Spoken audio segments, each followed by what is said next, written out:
On va partager quelques versets, vu l'heure, on va être rapide. Que le Seigneur sanctifie sa parole. Donc on va partager sur un sujet, un verset que ma femme m'avait donné. Donc c'est dans Ésaïe 50, versets 4 à 10. Donc je vais lire que Jésus-Christ sanctifie sa parole. Le Seigneur, l'Éternel, m'a donné une langue exercée pour que je sache soutenir par la parole celui qui est abattu. Il éveille chaque matin, il éveille mon oreille pour que j'écoute comme écoutent des disciples. Le Seigneur, l'Éternel, m'a ouvert l'oreille et je n'ai point résisté. Je ne me suis point retiré en arrière. J'ai livré mon dos à ceux qui me frappaient et mes joues à ceux qui m'arrachaient la barbe. Je n'ai pas dérobé mon visage aux ignominies et aux crachats. Mais le Seigneur, l'Éternel, m'a secouru. C'est pourquoi je n'ai point été déshonoré. C'est pourquoi j'ai rendu mon visage semblable à un caillou, sachant que je ne serai point confondu. Celui qui me justifie est proche. Qui disputera contre moi? Comparaissons ensemble. Qui est mon adversaire? Qu'il s'avance vers moi. Voici, le Seigneur, l'Éternel, me secourra. Qui me condamnera? Voici, ils tomberont tous en lambeaux comme un vêtement, la teigne les dévora. Quiconque parmi vous craint l'Éternel, qu'il écoute la voix de son serviteur. Quiconque marche dans l'obscurité et manque de lumière, qu'il se confie dans le nom de l'Éternel et qu'il s'appuie sur son Dieu. Voilà, mon bien-aimé, ici, on voit que ce message est fort et puissant. Ici, j'aimerais juste nous parler en disant que voilà, ici, Dieu nous demande simplement de marcher en ayant la foi en Jésus-Christ et de se laisser toujours conduire par le Saint-Esprit. Pourquoi je le dis? Parce que si on n'est pas laissé, on ne se laisse pas conduire par le Saint-Esprit, tout ce qui va nous arriver comme dans le physique, hein, dans ce monde, on va réagir aussi comme le monde. On va réagir, on va réagir en se laissant conduire par l'esprit de ce monde. Et on sait que l'esprit de ce monde, c'est le diable Satan. Et un frère ou une sœur qui se laisse conduire par le Saint-Esprit est automatiquement ami de Dieu. Alors ici, on a un modèle qui est le modèle de Jésus-Christ, ou le modèle que notre bien-aimé parle, ou le modèle d'un simple chrétien qui marche en laissant l'Esprit Saint le conduire définitivement. L'Esprit Saint conduire ses pensées. L'Esprit Saint conduire son corps. L'Esprit Saint de Dieu conduire sa bouche. L'Esprit Saint de Dieu conduire ses oreilles. L'Esprit Saint de Dieu conduire ses yeux. Là, on voit que le bien-aimé dit que j'ai livré mon dos à ceux qui me frappaient. Donc, on peut nous frapper dans différentes manières. Ça peut être les insultes, ça peut être les attaques, comme notre bien-aimé Landry et son fils. Ça peut être des problèmes au travail, des tensions. Ça peut être des différends au niveau de la famille. Ça peut être de beaucoup de choses. Donc, les attaques peuvent être beaucoup de choses. Mais ici, on voit cette image où il dit que j'ai livré mon dos à ceux qui me frappaient et mes joues à ceux qui m'arrachaient la barbe. Donc on voit un chrétien, une chrétienne qui se laisse faire. Un chrétien ou une chrétienne qui ne réagit pas face aux insultes, qui ne réagit pas face aux difficultés, qui ne réagit pas face aux tensions à la maison, qui ne réagit pas face aux critiques, qui ne réagit pas face à l'injustice. Pourquoi? Parce que ce chrétien ou cette chrétienne a laissé l'Esprit Saint de Dieu conduit sa vie. Le bien-aimé ou la sœur s'est laissé influencer par le Saint-Esprit. Ses regards sont toujours fixés vers Dieu. Parce que, mes bien-aimés, n'oublions pas que nous devons nous laisser conduire par le Saint-Esprit. Le Saint-Esprit doit influencer nos langages. Le Saint-Esprit doit influencer complètement notre vie. Parce que, en faisant ainsi, mes bien-aimés, nous marcherons toujours dans l'amour. Nous marcherons toujours dans l'assurance en Dieu. Parce qu'on sait que si on nous frappe, si on subit les injustices, on sait que le Seigneur ne nous lâchera pas parce qu'il est dit dans la parole que à moi la justice, à moi la vengeance, voilà, à moi la rétribution. Il est aussi dit ne vous vengez pas, mais voilà, ne vous vengez pas, laissez tout entre les mains du Seigneur, c'est lui qui doit nous venger. Donc nous, comme des brebis, sachant qu'on a un berger qui est notre Seigneur Jésus-Christ, lui qui voit ses brebis, lui qui voit tout, il voit comment nous subissons, il voit comment les loups rentrent dans la bergerie parce que c'est lui qui est le bon berger. C'est pour cela, ici, il nous est demandé de nous laisser conduire par le Saint-Esprit. Que l'Esprit Saint de Dieu soit toujours notre appui. Que l'Esprit Saint de Dieu soit toujours notre haut, soit toujours vraiment notre, notre guide. Voilà, on continue et il continue, il dit, je n'ai pas dérobé mon visage. Donc, si visage aux ignominies et aux crachats. Donc là, c'est encore fort parce qu'en fait, malgré les attaques, malgré les oppressions venant des hommes, hein, malgré les insultes, le mieux à faire pour un chrétien ou pour une chrétienne, c'est vraiment de se laisser faire, de ne pas chercher à se justifier. Voilà. C'est ça en fait l'image qu'on voit, de ne pas laisser à se justifier en disant que pourquoi tu m'insultes. Voilà, parce qu'on sait qu'en se justifiant avec un démon ou avec une personne qui est conduite par un démon, et sachant que la personne en face veut te ramener dans son terrain qui consiste à se chamailler, alors quand tu cherches à te justifier, ça va automatiquement finir dans son jeu qui lui il voulait que voilà, te ramener à te, au chamail pour te pousser à pécher, te ramener à la bagarre pour te pousser à pécher. C'est pour cela que l'image nous dit que je n'ai pas dérobé mon visage. Donc, au contraire, le bien-aimé ou le frère ou la sœur ou bien voilà, qui reçoit les insultes, qui reçoit les attaques, hein, le bien-aimé se laisse faire, le bien-aimé regarde, le bien-aimé ne réagit pas parce qu'il sait que son berger regarde, son berger regarde, parce que lui, il n'est que, hein, c'est la brebis, c'est vraiment, voilà, le berger, il est là, il regarde et il laisse faire, parce qu'il sait que il est dit, ne vous vengez point. Il est dit, à moi la justice, à moi la rétribution, à moi la vengeance, à moi la rétribution. Donc, il est important, mes bien-aimés, que nous puissions simplement, peu importe les attaques que nous recevons, peu importe les injustices que nous recevons, il est important, mes bien-aimés, que nous puissions toujours avoir nos regards fixés vers le berger, le bon berger, avoir nos regards fixés vers le Seigneur en disant que tu vois, car nous croyons que tu es omnipotent, omniscient et omniprésent. Tu es partout. Pardon. Et nous savons que tu es là parce que c'est toi le bon berger. Nous avons fait le choix de suivre toi. Et tu vois nos attaques, tu vois les injustices, tu vois les insultes, tu vois la tension au sein de la famille, tu vois combien nous sommes malmenés. Mais c'est en toi et uniquement, c'est uniquement en toi que nous nous tournons, car nous savons que c'est toi qui donnes ta parole.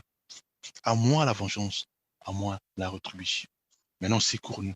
Secours-nous parce que nous sommes des brebis. Oui, secours-nous car nous savons que nous sommes des brebis, mais nous sommes dans ta bergerie. Secours-nous. Un chrétien ou une chrétienne doit toujours se laisser conduire par le Saint-Esprit et avoir ses regards fixés vers le Seigneur malgré les attaques, malgré les situations difficiles, malgré le chômage, malgré le licenciement abusif, le chrétien la chrétienne doit toujours avoir ses regards fixés vers le Seigneur. Parce que c'est le Seigneur qui nous secourt, que le Seigneur qui nous donne les paroles qu'il faut pour nous relever. Le Seigneur nous guérit notre cœur. C'est le seul qui guérit notre cœur. Le diable ne pourra jamais guérir notre cœur parce que le diable n'est là que pour détruire.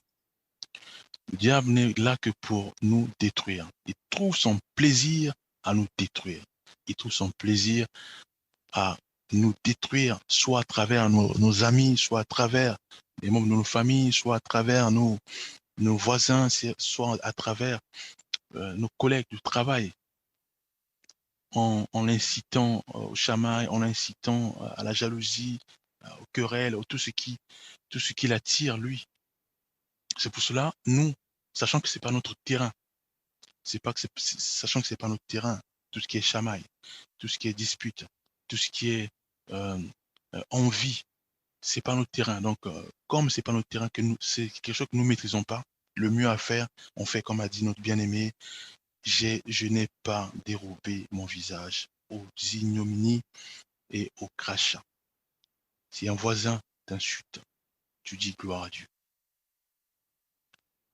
Si un ami vient te chercher querelle, tu dis gloire à Dieu.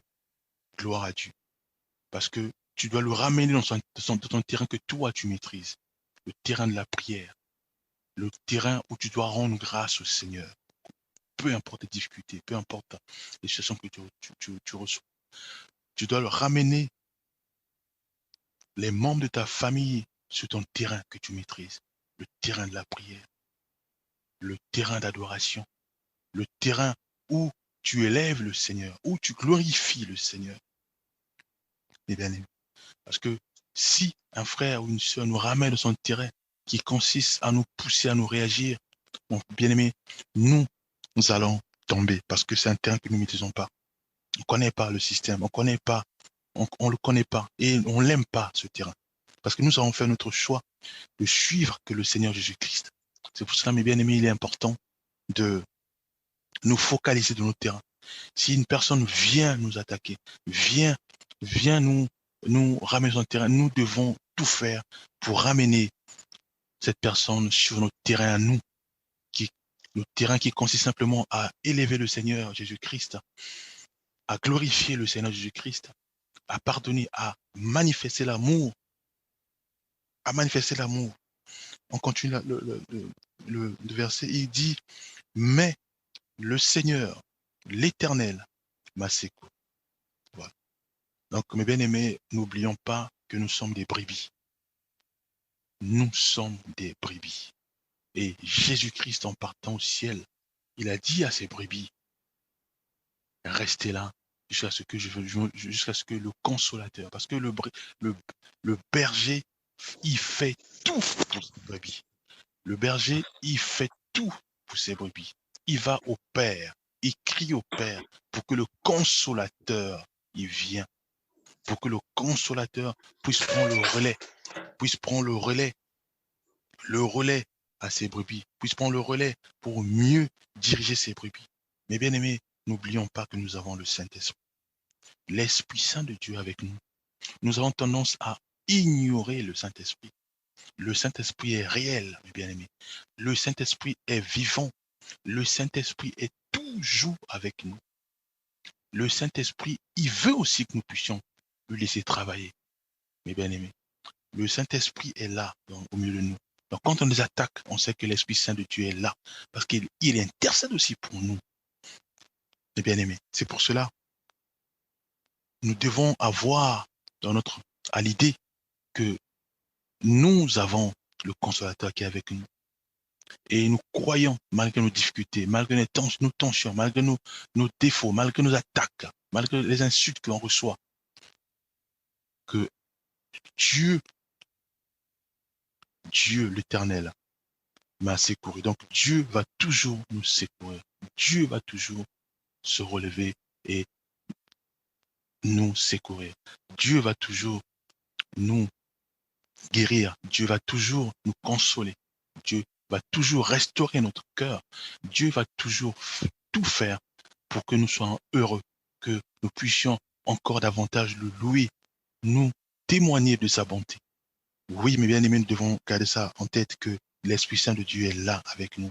Nous devons nous accrocher à lui. Nous devons nous laisser conduire par l'Esprit Saint de Dieu. Partout, parce que l'Esprit Saint de Dieu connaît ce monde. L'Esprit Saint de Dieu connaît les situations en avance. L'Esprit Saint de Dieu doit nous conduire, mes bien-aimés. Si nous posons des actes, si nous posons des actes et que ces actes-là n'attirent pas le Saint-Esprit dans notre vie, Père, mes bien-aimés, nous devons laisser, nous devons nous arrêter et changer notre façon, notre comportement ou bien notre façon de faire, parce que si ce sont des actes qui nous poussent vers le mal, sachant que le mal n'est pas notre terrain, nous devons arrêter cette action et prier afin que l'Esprit Saint de Dieu nous oriente, nous guide face à nos défauts, face aux attaques, face à nos difficultés, face aux crachats, face aux insultes. Mais bien aimé, nous allons continuer et il dit, celui qui me justifie est proche. Voilà. Il dit, l'Éternel m'a sécurisé, c'est pourquoi je n'ai point été déshonoré. Donc ça veut dire que Dieu ne peut jamais laisser sa brebis. C'est impossible. Parce que nous sommes des brebis du bon berger qui est Jésus-Christ. Il est là, il nous regarde. Il voit tout ce qui se passe. Il voit comment les loups rentrent. Mais si nous nous comportons comme des véritables brebis, où nous laissons conduire par l'Esprit Saint de Dieu, où nous regardons que vers lui, où nous ne combattons pas par nous-mêmes, mais nous laissons la justice du Seigneur s'abattre sur nos ennemis. Dieu, oui, il va nous secourir. Dieu, oui, il va réellement nous secourir, mes bien-aimés. C'est important. Et là, il dit encore que celui qui me justifie est proche, qui disputera contre moi. Comparaissons ensemble. Qui est mon adversaire? Bien-aimé, on sait que Jésus-Christ est notre avocat auprès du Père. Jésus-Christ est toujours avec nous parce que nous sommes ses brebis. Il est toujours avec nous. Nos actions sur terre sont pesées. Pourquoi? Parce qu'il est là, il regarde nos actions. C'est pour cela qu'il est important que nous puissions toujours véhiculer le bien. Il est toujours important, mes bien-aimés, que nous puissions manifester l'amour auprès de nos prochains, de ceux qui nous combattent, ceux qui nous insultent, ceux qui cherchent à nous rabaisser. Nous devons manifester la joie, l'amour à leur regard. Parce que, n'oublions pas, mes bien-aimés, nous devons imiter Jésus-Christ. Lui qui n'a rien dit, lui qui n'a pas répondu aux insultes, mais il s'est laissé comme un brebis et il s'est laissé aller à la croix. Et aujourd'hui, Dieu l'a justifié. Nous devons l'imiter, lui, le bon berger. Lui, le bon berger. Et il est dit, il qui me condamnera, voici, ils tomberont tous au limbo comme un vêtement, la terre les dévorera. Quiconque parmi vous craint l'Éternel, qu'il écoute la voix de son serviteur. Quiconque marche dans l'obscurité et manque de lumière, qu'il se confie dans le nom de l'Éternel et qu'il s'appuie en Dieu. Et bien aimé, là on a encore une autre clé. La clé, elle est simple. La clé nous demande simple pour attraper cette clé. La clé consiste simplement à se dire que, en se posant la question, actuellement, qu'est-ce qui m'anime? Est-ce que c'est l'esprit de Dieu ou c'est l'esprit de ce monde? On sait que l'esprit de ce monde, c'est le diable Satan. Alors, comment reconnaître que si on est conduit par l'esprit du monde, c'est quand, dans nos langages, on dit des choses qui n'honorent pas Dieu. Ça peut être la colère, ça peut être la haine, ça peut être les insultes, ça peut être les critiques, ça peut être l'orgueil aussi, ça peut être les querelles. Ça, on n'est pas conduit par l'Esprit de Dieu. Il y en a beaucoup.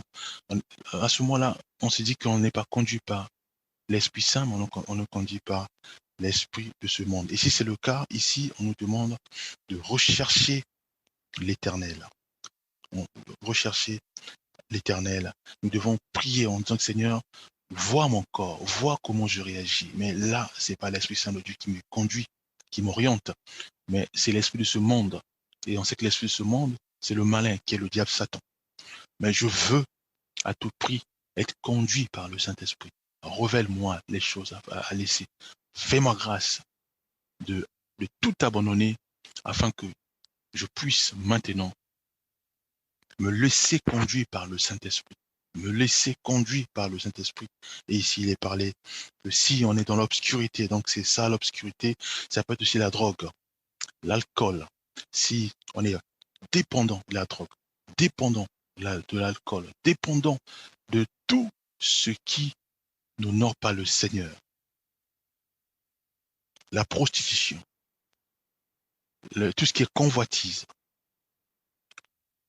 que si on est dans ces actions-là, dans ces activités-là, nous allons prier, nous devons rechercher la voix du Seigneur, rechercher le Seigneur en disant Seigneur, tu vois mes difficultés, tu vois mes problèmes, révèle-moi, révèle-moi, fais-moi grâce de ne plus pratiquer ces activités qui attirent le diable dans ma vie, mais fais-moi grâce de rechercher toi afin que je me laisse conduire par le Saint-Esprit. Priez de tout ton cœur. Priez de manière à laisser définitivement. Priez de manière à rechercher la révélation afin que Dieu puisse t'orienter, puisse te canaliser de manière à ce que tu sois totalement restauré. Mais bien aimé, il est important que nous puissions nous laisser conduire par le Saint-Esprit. L'Esprit Saint de Dieu doit prendre le contrôle de notre bouche, de nos langages. Parce que un frère ou une sœur qui se laisse conduire par le Saint-Esprit, en lui, ne parlera que des choses qui recherchent la paix, la joie, des choses qui consolent son prochain, des choses qui véhiculent la joie, l'amour, le rassemblement. C'est ça un chrétien, c'est ça une chrétienne. Tu dois se laisser conduire par le Saint-Esprit pour rechercher davantage la prière. Tu dois se laisser conduire par le Saint-Esprit pour être pour être vraiment une source de bénédiction pour ses voisins, pour ses amis, pour les membres de sa famille, voilà, pour ses collègues de travail. Voilà, donc on a fini. Que Dieu nous bénisse puissamment, que Dieu nous restaure, que Dieu nous fasse grâce nous fasse grâce de pouvoir pratiquer cette parole. Je vais prier, Père, nous te rendons grâce, nous te bénissons parce que tu es bon et juste. Nous croyons en toi parce que c'est toi qui es le bon berger. Père, nous sommes tes brebis. Fais-nous grâce, Père Céleste, de se laisser conduire par toi. Fais-nous grâce, Père Céleste, de se laisser toujours influencer par le Saint-Esprit. Oui, nous voulons être conduits par l'Esprit Saint de Dieu. Fais-nous grâce, Père Céleste, de marcher comme Jésus-Christ, de l'imiter lui dans les temps des épreuves, des attaques. Que l'Esprit Saint de Dieu soit toujours avec nous pour nous les rappeler. Rappeler, Père Céleste, que nous ne devons pas mal parler aux autres, mais au contraire, nous puissions véhiculer l'amour. Nous voulons être des canaux pour véhiculer l'amour. Nous voulons, Père Céleste, véhiculer l'amour à nos prochains, à nos épouses, à nos époux, à nos enfants, à nos voisins, à, à, à tous ceux qui nous entourent. Père, aide-nous à le faire. Fais-nous grâce de sortir de toutes ces dépendances, à la drogue, à l'alcool, à la prostitution. Mais aide-nous, Père Céleste, à être vraiment fidèle à toi, intègre à toi, intègre dans la prière, intègre dans la lecture de ta parole. Au nom puissant de Jésus-Christ, nous avons ainsi prié. Amen.